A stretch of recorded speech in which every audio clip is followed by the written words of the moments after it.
ప్రేక్షకులకు నమస్కారం. ADN news TV మనదర్శి మన local channel. ADN news TV ప్రేక్షకులకు నమస్కారం. వార్తలు చదువుతుంది మీ ప్రసన్నారాం.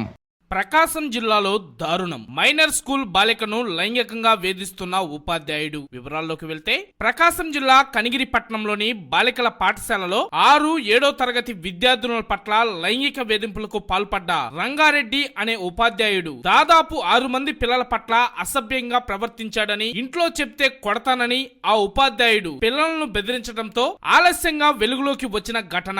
ఈ ఘటన పట్ల ఎంఈఓకు ఫిర్యాదు చేసిన ఉపాధ్యాయుడి పైన ఎలాంటి చర్యలు తీసుకోకపోవడంతో అతనిపై కఠిన చర్యలు తీసుకోవాలని డిమాండ్ చేస్తూ ఆందోళనకు దిగిన తల్లిదండ్రులు.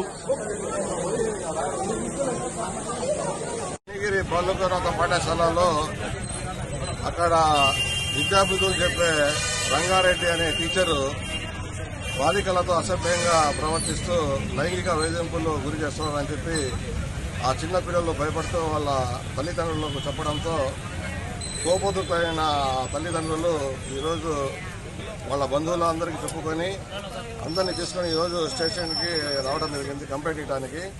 ఇతను గత 10 రోజులుగా ఇలాగే దాదాపుగా 5-6 పిల్లలను లైంగికంగా వేధిస్తున్నాడని చెప్పి, మీరు ఇంట్లో ఏదైనా సరే చెప్తే మీ మీద తగు చర్యలు తీసుకుంటాను, మీకు స్కూల్కి రానియను, మీకు టీసీకి పంపుతాను, అట్లా రకరకాలుగా వేధిస్తున్నాడని చెప్పి ఆ పిల్లలు భయపడి తల్లిదండ్రులకు ఇంతకాలం చెప్పుకోలేకపోయారు.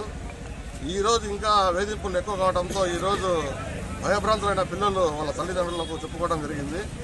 దాని మీద తగు చర్యలు, కఠినమైన చర్యలు తీసుకోవాలని, ఇటువంటి కీచక ఉపాధ్యాయుల మీద ప్రభుత్వం ఉక్కు పాదంతో వీళ్ళ మీద శిక్షలు అమలయ్యేటట్టు మంచి సెక్షన్లు పెట్టి కేసులు నమోదు చేయాలని ఈరోజు అన్ని సంఘాల వారు కోరుకుంటున్నారు. కాబట్టి ఈరోజు